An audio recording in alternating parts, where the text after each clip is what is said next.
Hello students, तो कैसे हैं आप सभी लोग। मैं मंगेश कुमार एक बार फिर से आप सभी का स्वागत करता हूं आपके अपने यूट्यूब चैनल द ज्ञानम स्टडी पॉइंट पर। तो स्टूडेंट्स, लगभग एक वीक बाद हम लोग मिल रहे हैं अपने यूट्यूब चैनल पर। तो जो पुराने वीडियोज हैं वो आप लोग देख रहे होंगे। कुछ प्रॉब्लम थी इसलिए वीडियो रिकॉर्ड नहीं कर पाया, उसके लिए माफ़ी चाहूँगा। आज के बाद फिर से हम लोग रेगुलर स्टार्ट करते हैं। तो उसके पहले वीडियोज हमने क्लास 10 की मैथमेटिक्स के कुछ चैप्टर्स को कवर किया था, जिनकी लिंक इस वीडियो के डिस्क्रिप्शन में दी हुई है। और क्लास 12 की फिजिक्स के, वो यूपी बोर्ड हो या सीबीएसई बोर्ड हो, उनके कुछ टॉपिक हमने कवर किए थे, न्यूमेरिकल कवर किए थे। तो इन सभी वीडियोज की लिंक इस वीडियो के डिस्क्रिप्शन पे दी है, तो जाके देख सकते हैं। जो स्टूडेंट्स मेरे वीडियो से पहली बार या फर्स्ट टाइम जुड़ रहे हैं, जो स्टूडेंट्स नए हैं, आज का हमारा टॉपिक है फिजिक्स का ही है, क्लास 12 का ही है। और जो टॉपिक है वो कक्षा 10वीं के स्टूडेंट्स के लिए भी बहुत ही इम्पोर्टेंट है। तो ये हमारी क्लास 12 की सेकंड फिजिक्स का, यानी जो फिजिक्स का सेकंड पेपर है उसका पहला चैप्टर है। उसमें यूनिट है हमारी प्रकाशिकी यानी कि लाइट। आज हम यूनिट तय करेंगे अपनी ये प्रकाशिकी, ठीक है।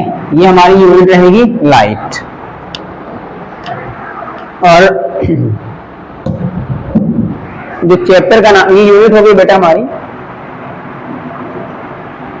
ठीक है। और जो हमारे पास चैप्टर का नाम रहेगा वो रहेगा प्रकाश का परावर्तन, गोली दर्पण तथा प्रकाश का अपवर्तन। तो चैप्टर का नाम है प्रकाश का परावर्तन, गोली दर्पण और प्रकाश का अपवर्तन। तो जैसा कि चैप्टर में बताया गया कि हम लोग परावर्तन पढ़ेंगे, गोली दर्पण पढ़ेंगे और हम पढ़ेंगे प्रकाश का अपवर्तन। तो स्टूडेंट्स, सबसे पहली बात हम यही समझ लेते हैं कि प्रकाश क्या है, ठीक है। अब इसका सीधा सा एग्जाम्पल देखें कि हम एक ऐसे कमरे में बैठे हों जहाँ पे पूरा का अंधेरा हो, पूरा का पूरा क्या हो, अंधेरा हो। तो क्या अंधेरे में हम कुछ भी देख पाएंगे? हमारी आंखों की विजिबिलिटी कुछ भी होगी? हमें कुछ भी विजिबल हो रहा होगा? बिल्कुल नहीं। आंसर आएगा बिल्कुल भी नहीं सर, ठीक है। अगर उसी अंधेरे कमरे में हम एक बल्ब रख दें या मोमबत्ती रख दें या कोई सोर्स ऑफ लाइट रख दें, कोई भी सोर्स ऑफ लाइट हो सकता है, जब उसको ऑन करेंगे तो जब हमारे आंखों पर प्रकाश पड़ेगा और वस्तु पर प्रकाश पड़ेगा, यानी कि सबसे पहले प्रकाश पड़ेगा वस्तु पर, इसके बाद वस्तु से टकरा करके हमारी आंखों पर पड़ेगा, तभी जाके हमें वस्तु दिखाई पड़ेगी। अगर सिर्फ हमारी आंखों पर प्रकाश पड़ेगा, वस्तु पर प्रकाश नहीं पड़ेगा, तब भी हम उसको नहीं देख पाएंगे। मीन्स ये है कि जब वस्तु पर प्रकाश पड़ेगा और वस्तु से टकराने के पश्चात जो प्रकाश हमारी आंखों पर आएगा, तभी वो वस्तु हमें दिखाई देगी। इसका मतलब प्रकाश एक प्रकार की ऊर्जा है। क्या है भाई? प्रकाश एक प्रकार की ऊर्जा है जो हमारी आंखों में संवेदना उत्पन्न करती है, जिसके द्वारा हम वस्तुओं को देख पाते हैं, ठीक है। तो सबसे पहली बात ये होगी ना, प्रकाश क्लियर हो गया कि भाई प्रकाश एक तरह का ऊर्जा है जो हमारी आंखों में संवेदना उत्पन्न करेगा, जिसकी वजह से हम वस्तुओं को देख पाएंगे। अब बात ये है कि जो प्रकाश है वो ट्रेवल कैसे करता है। तो अगर वायु या निर्वात हो, एयर हो या वैक्यूम हो, तो वहां पर प्रकाश के चलने की चाल 3 गुणा 10 की पावर 8 मीटर प्रति सेकेंड होती है। 3 × 10 की पावर 8 मीटर पर सेकेंड, वैक्यूम में या एयर में ये प्रकाश की चाल होती है। अन्य माध्यमों जैसे पदार्थिक माध्यम में कोई कांच है या जल है या कोई अन्य पदार्थिक माध्यम है, उसमें प्रकाश की चाल वायु की चाल से कम होती है। मतलब वायु में जो प्रकाश की चाल होती है, अन्य पदार्थिक माध्यमों में वहां पर जो प्रकाश की चाल होगी थोड़ी सी कम पाई जाएगी, ठीक। तो ये प्रकाश जान गए हम। और हाँ, प्रकाश जो है विद्युत चुंबकीय तरंगों के रूप में आगे बढ़ता है। किसके रूप में भाई? प्रकाश विद्युत चुंबकीय तरंगों के रूप में आगे बढ़ता है। तो मेन चीजें हमें पता चल गई भाई कि जो हमारे पास प्रकाश है वो क्या होता है? प्रकाश एक प्रकार की ऊर्जा है जो हमारी आंखों में संवेदना उत्पन्न करता है।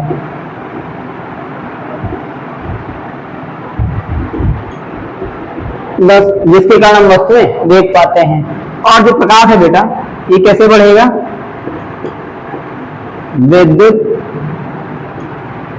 चुंबकीय तरंगों के रूप में, विद्युत चुंबकीय तरंगों के रूप में आगे बढ़ता है, ठीक है। और वायु में जो प्रकाश की चाल होगी वायु में जो प्रकाश की चाल होती है वो होती है 3.0 × 10⁸ मीटर पर सेकेंड। अन्य पदार्थिक माध्यमों में, अन्य पदार्थिक माध्यमों में प्रकाश की चाल वायु या निर्वात की तुलना में, वायु या निर्वात की तुलना में कम होती है। अब कितनी कम होती है इसको जानने के लिए हमें उस माध्यम का अपवर्तनांक पता होना चाहिए। ठीक है, कि अगर हमें किसी भी माध्यम में प्रकाश की चाल जाननी है, कि जैसे जल में प्रकाश की चाल क्या है, तो हमें क्या करना है कि वायु में प्रकाश की चाल है 3 × 10⁸ मीटर पर सेकेंड, अपान में जल का जो अपवर्तनांक होता है 3/2, उसे हम डिवाइड कर देंगे तो हमें जल में प्रकाश की चाल पता चल जाती है। ऐसे किसी भी माध्यम में प्रकाश की चाल अगर पता करनी हो तो C/N, यानी कि वायु में प्रकाश की चाल अपान में उस माध्यम का अपवर्तनांक, उसे डिवाइड कर देंगे तो हमें उस माध्यम में प्रकाश की चाल पता चल जाएगी। ठीक, ये तो रहा प्रकाश। ठीक है स्टूडेंट्स, तो फिर से रिपीट किए दे रहे हैं कि हमारे पास जो है सेकेंड फिजिक्स है ये। ठीक है, ये जो फिजिक्स का है सेकेंड पेपर है स्टूडेंट्स, और उसमें जो यूनिट फर्स्ट है जिसका नाम है लाइट यानी कि प्रकाशिकी। ठीक है, और चैप्टर पहला हम लोग पढ़ रहे हैं, ठीक, जिसका नाम है प्रकाश का परावर्तन। फिर पढ़ेंगे गोलीय दर्पण तथा अपवर्तन, इतनी सारी चीजें हमको पढ़नी है। तो ये हमारे पास हो गया चैप्टर फर्स्ट। ठीक, प्रकाश का परावर्तन, गोलीय दर्पण तथा अपवर्तन, जिसमें कि हमने प्रकाश जाना कि भाई प्रकाश क्या होता है, ये किस रूप में आगे बढ़ता है, वायु में प्रकाश की चाल क्या होती है, और अन्य पदार्थिक माध्यमों में प्रकाश की चाल क्या होती है। ठीक है, तो बस आगे कवर करते हैं स्टूडेंट्स बिना किसी देरी के। भाई प्रकाश का परावर्तन, जो हमारे पास पहली डेफिनेशन है वो है प्रकाश का परावर्तन। बहुत सारे स्टूडेंट्स को प्रकाश का परावर्तन पता होगा, क्लास 10 में पढ़ गए होंगे, बस थोड़ा सा एडवांस लेवल देखते हैं यहाँ पे। ठीक है, कि प्रकाश का परावर्तन क्या होता है। ठीक, तो हमारे पास है डेफिनेशन जो है वो है प्रकाश का परावर्तन।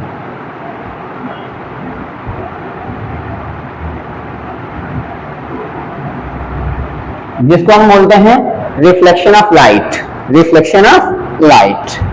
ठीक,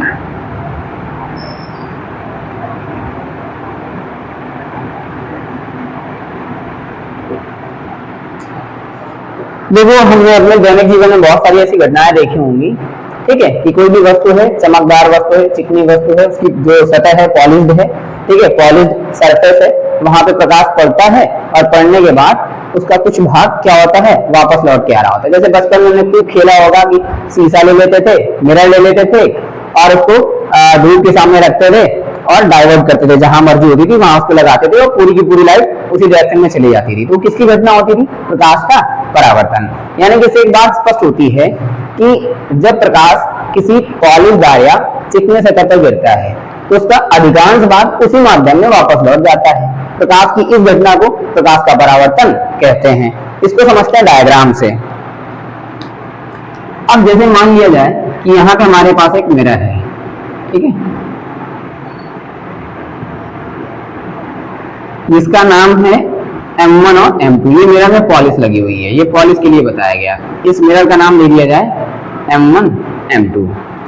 अब है क्या भाई, इस मिरर में हम कुछ एंगल बनाती हुई एक लाइट ले लें, ठीक है।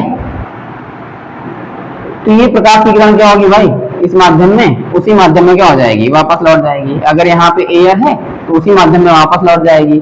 अब बीच में से हमें क्या करना है, एक नॉर्मल ड्रा कर लेना है। यानी कि यहाँ पे क्या है भाई, अभिलंब है, नॉर्मल होता है, ठीक, जिसको हम लोग अभिलंब बोलते हैं, एम से डिनोट किया जाता है, ठीक है। ये होती है आपतित किरण,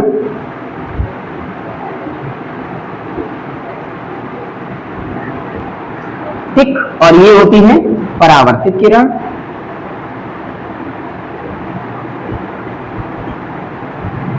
और इसको बोलते हैं आपतन बिंदु, आपतन बिंदु। अगर हम इनमें बात करें, ठीक है, तो ये है हमारे पास point of incidence, point of incidence, ठीक, इसको बोलते हैं इंसिडेंट रे, इंसिडेंट रे। ये है तुम्हारे पास रिफ्लेक्टेड रे, रिफ्लेक्टेड रे, ठीक, और ये हमारे पास है मिरर, और इसको हम बोलते हैं अभिलंब। यहाँ पर एक कोण बनता है जिसको हम आई से डिनोट करते हैं, और यहाँ पर एक कोण बनता है जिसको हम बोलते हैं आर। तो इस कोण को बोलेंगे हम लोग आपतन कोण, और इस कोण को बोलेंगे हम लोग परावर्तन कोण। Angle of incidence, angle of reflection, ठीक है, एंगल ऑफ इंसिडेंस बोलेंगे इसको, एंगल ऑफ रिफ्लेक्शन बोलेंगे। तो डेफिनेशन क्या निकल गया बेटा, जब प्रकाश किसी पॉलिशदार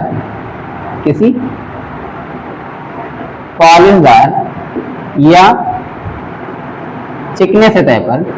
चिकने सतह पर गिरता है या आपतित होता है,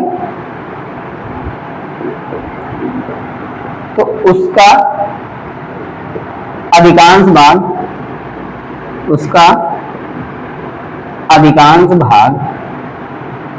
टकराकर उसी माध्यम में वापस लौट जाता है,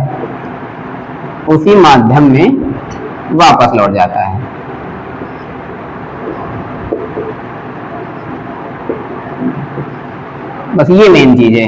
तो प्रकाश की इस घटना को क्या बोलेंगे, प्रकाश का परावर्तन बोलेंगे। अब देखते हैं भाई, हमारे पास मिरर है, यहाँ पर हमने किसी भी एंगल में प्रकाश को आपतित करवाया, आपतित करवाने के बाद प्रकाश इस जगह पे टकराया और वापस उसी माध्यम में वापस चला गया, तो ये हो गई आपतित किरण और ये हो गई परावर्तित किरण, ठीक है। अब ये हमारे पास अभिलंब है, और जहां पर ये आपतित किरण गिर रही थी इस मिरर पे या इस सरफेस पे, इस पॉलिश सरफेस पे, उसको बोलते हैं हम लोग आपतन बिंदु। इसी आपतन बिंदु पर हमने क्या कर लिया, अभिलंब खींच लिया। तो आपतित किरण के द्वारा अभिलंब के साथ जो कोण बनता है उसको हम बोलते हैं आपतन कोण, यानी कि आई।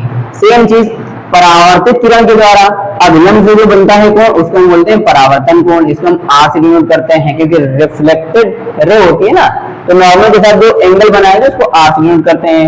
इंसिडेंट रे है जो, इसलिए इसके लिए हम इंसिडेंस एंगल बोल देते हैं, आई से डिनोट करते हैं, ठीक। ये आई और आर क्या होने चाहिए, बराबर होने चाहिए। इसमें ऐसा भी डायग्राम बनाया जा सकता था कि यहाँ पे अगर कोई मिरर है और ये उसका है अभिलंब, अगर कोई प्रकाश किरण यहाँ से जा रही बेटा ऐसे, ठीक है, ये जो एंगल है आई, उसी एंगल पे भी यहाँ पे क्या हो जाता,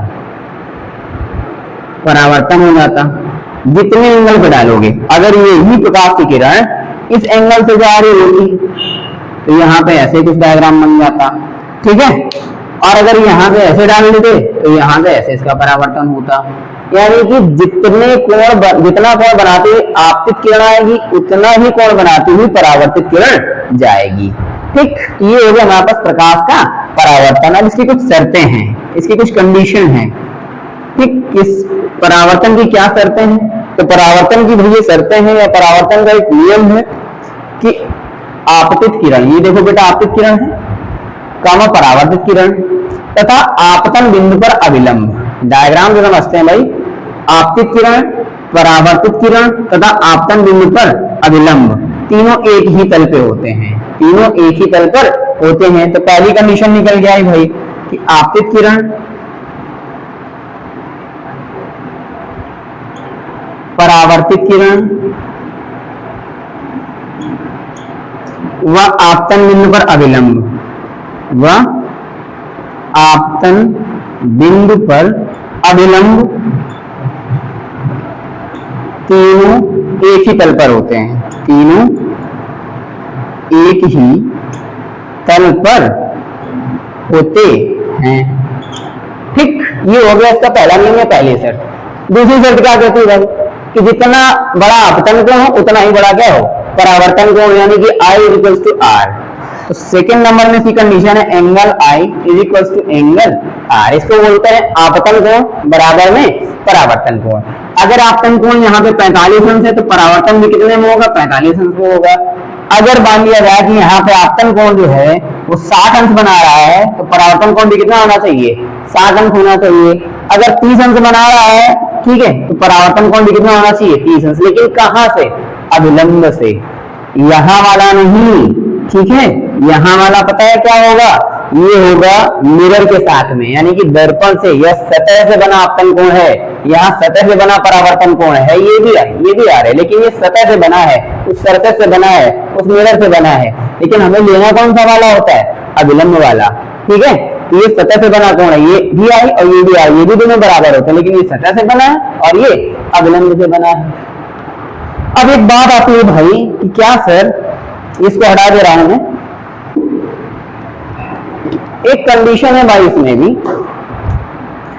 कि अगर हमारे किसी पॉलिश सरफेस में प्रकाश की किरण बिल्कुल नहीं बढ़ा दी जाए, मतलब अभिलंबवत आपतित हो, प्रकाश कैसा हो, अभिलंबवत आपतित हो, तो प्रकाश भी अभिलंबवत परावर्तित हो जाता है। यानी कि अगर हम बिल्कुल डायरेक्टली, अगर हमारे पास यहाँ पे कोई एक सरफेस है, ऐसे प्रकाश डालेंगे तो प्रकाश भी वापस ऐसे हो जाएगा, उसी दिशा में, उसी मार्ग में वापस लौट जाएगा। तो यहाँ पे आई और आर जीरो होते हैं। तो अगर अभिलंबवत आपतन हो भाई, अभिलंबवत आपतन के लिए I is equal to zero और R is equal to zero, यानी कि आई और आर जीरो अंक बनाते हैं भाई, ठीक है। अभिलंबवत आपतन पे प्रकाश को अगर सीधा सीधा से आपतित कर दिया जाएगा तो परावर्तन भी एकदम सीधा सीधा हो जाएगा। इस केस में आई और आर क्या होते हैं, जीरो होते हैं, परावर्तन इसको ये बोला जाएगा, ठीक। और एक बात है कि यदि ये पहली शर्त है और ये दूसरी शर्त है, अगर ये दोनों शर्तें लागू नहीं होती हैं किसी पे, ठीक है, कि भाई आपतित किरण, परावर्तित किरण और आपतन बिंदु पर अभिलंब तीनों एक ही तल पर ना हो और आपतन कोण और परावर्तन कोण ना हो, तब कैसा परावर्तन होगा। तो अगर ये दोनों शर्तें लागू हो रही हैं बेटा, अगर ये दोनों शर्तें लागू हो रही हैं तो उसको बोलेंगे नियमित परावर्तन। नियमित परावर्तन यानी कि रेगुलर रिफ्लेक्शन। अगर ये दोनों बातें लागू नहीं होती हैं तो उसको हम लोग बोलेंगे अनियमित परावर्तन। अनियमित परावर्तन। मान लिया जाए तो ऐसा कर सकते, जैसे हमारे पास ये व्हाइट बोर्ड है, अब ये कम चिकना है, ठीक है, उतना पॉलिश सरफेस नहीं है, तो इसमें ये दोनों शर्तें लागू नहीं होंगी। जिस पॉइंट पर हम डालें प्रकाश, जिस एंगल से डालें उस एंगल से वापस चला जाए, या angle I equal to angle R हो। तो जब आई और आर बराबर ना हो, ठीक है, तो उसके लिए क्या बोला जाता है कि ये अनियमित परावर्तन है या इर्रेगुलर रिफ्लेक्शन है, ठीक है। तो इतनी है हमारे पास परावर्तन की बातें, ठीक। तो उम्मीद करता हूं ये बहुत अच्छे समझ में आया होगा बेटा। तो परावर्तन के नियम, और हम जानेंगे प्रकाश का परावर्तन क्या होता है, प्रकाश क्या होता है, ठीक है, और अभिलंबवत आपतन के लिए शर्तें क्या होती हैं। हाँ, और अगर इन दोनों नियमों का पालन हो रहा है तो नियमित परावर्तन, अगर इन दोनों नियमों का पालन नहीं हो रहा है तो उसको बोलते हैं अनियमित परावर्तन।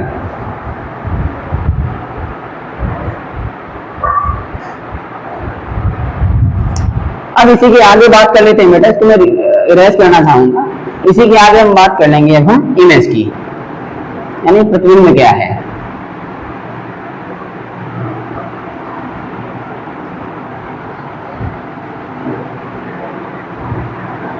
ठीक है, तो बात करते हैं भाई प्रतिबिंब की।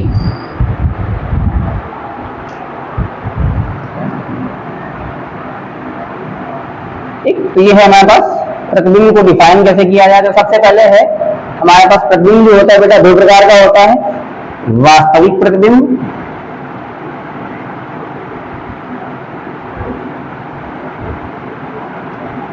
और आभासी प्रतिबिंब।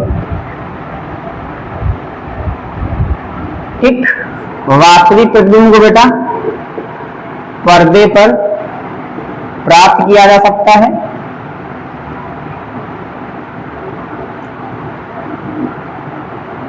पर्दा यानी कि स्क्रीन पर प्राप्त किया जाता है, और आभासी प्रतिबिंब को पर्दे पर प्राप्त नहीं किया जा सकता। ठीक है। और प्रतिबिंब को डिफाइन कैसे करेंगे, तो प्रतिबिंब की डेफिनेशन बता दे रहा हूं मैं कि यदि प्रकाश की किरणें किसी वस्तु की किसी वस्तु के एक बिंदु से चलकर किसी दूसरे बिंदु पर मिलती है, वास्तव में मिलती है या मिलती ही प्रतीत होती है, तो इस दूसरे बिंदु को पहले बिंदु का प्रतिबिंब कहा जाएगा।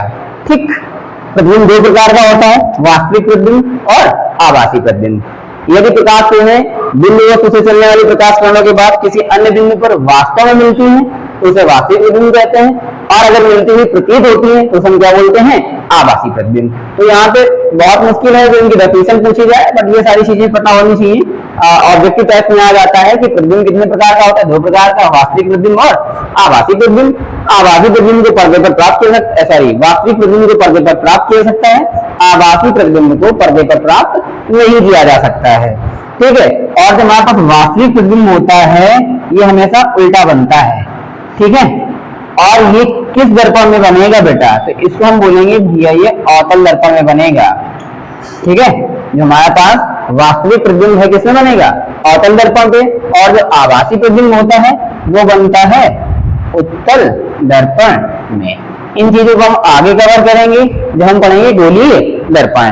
तो इसी के अगले वीडियो में मैं गोलीय दर्पण डिस्कस करूंगा। वीडियो ज्यादा लंबी ना हो जाए, तुम लोगों को कंफ्यूजन ना हो ज्यादा समझने में, तो इसके आगे वाले नेक्स्ट टॉपिक में मिलते हैं हम लोग गोलीय दर्पण में। तो आज के टॉपिक में हमारा इतना ही। प्रकाश क्या होता है, ये किस टाइप का है, प्रकाश का परावर्तन क्या है, प्रकाश के नियम की शर्तें क्या हैं, और कब अनियमित परावर्तन होता है और कब नियमित परावर्तन होता है। तो मिलते हैं स्टूडेंट्स अगले वीडियो पे, धमाकेदार वीडियो आएगा, इसी के आगे कंटिन्यू करेंगे। ठीक है, तो जो स्टूडेंट्स नए जुड़े हैं चैनल को सब्सक्राइब करना ना भूलें, और अपने दोस्तों के साथ वीडियो जरूर शेयर कीजिएगा। तो अपने चैनल में प्यार बनाए रहिए, देखते रहिए। सबको मेरा राधे राधे, थैंक यू।